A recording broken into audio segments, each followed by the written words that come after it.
Será que é possível conquistar uma aposentadoria no INSS tendo 35 anos de tempo de contribuição? Meu nome é Cerise Beltrão, sou advogada especialista em direito previdenciário aqui da Engrácio. Então, caso do Vinícius, qual que é a situação? Vinícius, ele está somando exatamente 35 anos, 7 meses e 6 dias.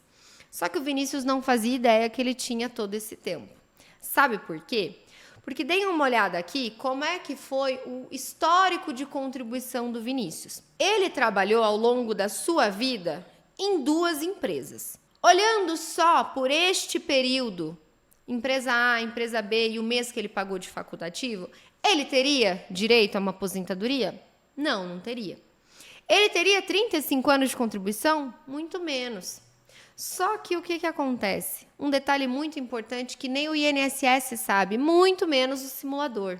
O Vinícius, ele é um segurado que veio do meio rural. Ele morava na roça e ele trabalhava na roça com a sua família. Esse período rural, esse período que ele veio da roça, o que faz na aposentadoria dele? Pode ser aproveitado? Pode. Aqui eu considerei um período de atividade rural a partir dos 12 anos, porque 12 anos é a idade mais comum que a gente vê o INSS e na própria justiça, os segurados conseguindo esse reconhecimento. Isso vai entrar para aposentadoria, mesmo sem ter feito o pagamento de INSS, e não precisa pagar. Então, o Vinícius, ele teria aí de 86 até 31 de outubro de 91, que, bastando a comprovação, aquilo ali já entra no tempo de contribuição dele. Entra para a contagem do tempo, mas não entra para carência. Para o Vinícius não é um problema. Por quê? Porque ele foi CLT de 94 a 2005 e de 2007 até 2021. E nesse tempo ele conseguiu ter todos os meses de carência e aí fechou pelo menos os 15 anos, que é o tempo mínimo de carência que uma pessoa precisa ter para se aposentar. Esse é um primeiro direito, que vocês acham que isso estava lá no INSS, lá no simulador? Não, não estava. E nem o Vinícius sabia que isso poderia ajudá-lo na sua aposentadoria. Então, só aí ele já ganhou alguns bons anos. Só que, além disso, o Vinícius, no período de 2007 até 2021, que ele trabalhou ali na empresa B, ele exerceu as suas atividades, ele trabalhava estando exposto a barulho excessivo, ruído excessivo.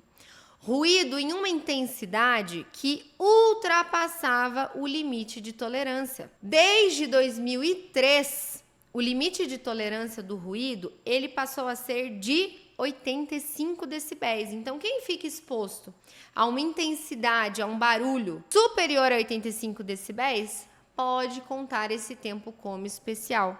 Reparem que ali na tela, nesses períodos de contribuição, está ali como especial 25, só que está como especial 25 só até 13 de novembro de 2019.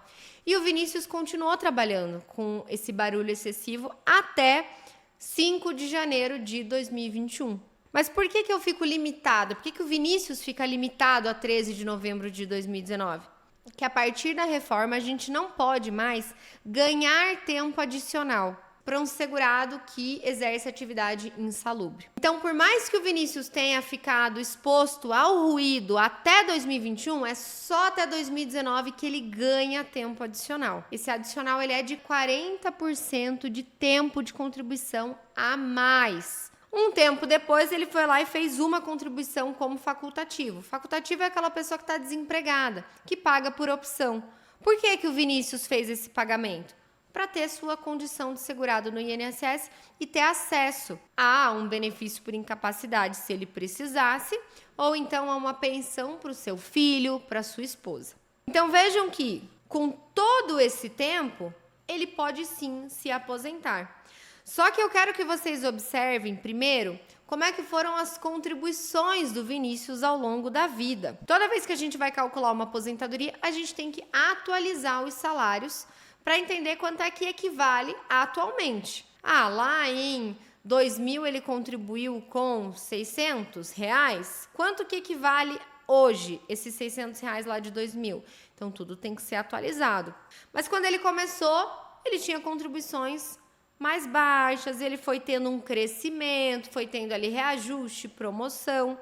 Então, hoje, qual é a situação do Vinícius? Qual que é a possibilidade de aposentadoria do Vinícius? Ele pode se aposentar na regra do pedágio de 50%. A regra do pedágio de 50% ela é uma regra de transição que veio com a nossa reforma de 2019, que ela é exclusiva para quem, lá na data da reforma, estava a menos de 2 anos de completar o tempo mínimo. No caso dos homens, 35 anos de tempo de contribuição. Então, um homem precisaria ter pelo menos 33 anos e 1 dia quando aconteceu a reforma. O Vinícius, considerando esse tempo especial, esse tempo rural, ele já estava com mais de 34 anos de tempo de contribuição. Então, ele teve acesso a essa regra do pedágio de 50%. Pode ser muito bom, já que não exige idade mínima. Que o Vinícius é extremamente jovem, 50 anos é jovem para conseguir se aposentar. E como que essa regra do pedágio funciona? Além de ter esse tempo mínimo de pelo menos 33 anos e 1 dia lá na data da reforma, precisa fechar os 35 anos e cumprir mais um pedágio. Se o Vinícius ele estava com 34 anos e praticamente 4 meses de contribuição quando veio a reforma, vejam, estavam faltando apenas 8 meses para ele completar os 35 anos. Então, nessa regra do pedágio de 50%, ele precisa fechar 35 e cumprir mais um pedágio. O pedágio ele é da metade do que faltava para fechar os 35. Então, se estavam faltando 8 meses, o pedágio é de 4 meses.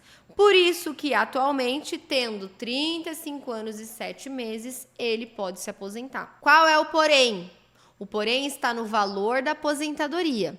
Quem é jovem e se aposenta no pedágio de 50%, muitas vezes é prejudicado por causa do fator previdenciário. E o fator previdenciário a gente tem nessa aposentadoria do pedágio de 50%. Fator leva em consideração o quê? Idade da pessoa, tempo de contribuição e a expectativa de sobrevida. Como ele é jovem, ele ficou com um fator de 0,59. Se o Vinícius fosse se aposentar em qualquer outra regra, com exceção do pedágio de 100%, ele teria direito de receber, com seus 35 de contribuição, 90% da sua média de salários. Agora, nessa regra, ele só tem acesso a 59% basicamente, porque o fator é de 0,59. Então, a aposentadoria do Vinícius cai. Ele ficaria com um benefício de aproximadamente R$3.000, que, detalhe, ainda está acima da média das aposentadorias brasileiras. Significa, pessoal, que se aposentar, essa aposentadoria para o Vinícius, ela seria muito ruim? Seria a pior de todas? Não. Sabe por quê? A outra possibilidade que ele teria demoraria muito tempo para ele conquistar. E ele teria que contribuir um pouco mais para o INSS. A gente sempre tem que analisar. Ah, ok, eu tenho acesso, né? O Vinícius tem acesso a uma aposentadoria mais baixa. Daqui a X anos ele vai ter uma mais alta. Mas quanto que ele vai abrir mão? Quanto que ele vai deixar de receber? No caso do Vinícius, vale mais a pena pegar essa aposentadoria já dos seus R$3.000. Mas vocês perceberam que foi essencial, primeiro, a gente saber quanto tempo que o Vinícius estava lá na data da reforma? Porque é só com isso que a gente entende o pedágio que ele tem e em qual regra que ele entra ou não. Não dá para acreditar que o simulador vai te trazer o melhor, que o simulador vai considerar tudo que vocês têm. Porque, infelizmente, muitos segurados nem sabem dos direitos que têm. Eu já vi médico que se aposentou por idade e não fazia ideia que, por ser médico, daria para ter tempo especial, daria para ter tempo para ter uma aposentadoria muito mais alta, porque teria lá o tempo de atividade especial. Eu já vi cada coisa. E o meu objetivo é que as pessoas tenham acesso a essa informação. Então, se você é novo ou nova aqui no canal, sejam muito bem-vindos. Já se inscrevam no canal e, é claro, não deixe de ativar o sininho aqui do canal. e também de deixar o seu like, porque com o sininho você passa a receber as notificações do YouTube todas as vezes que tiver novos conteúdos aqui. E o objetivo é que você esteja por dentro dos seus direitos previdenciários. Eu quero que todo mundo tenha acesso à melhor aposentadoria possível.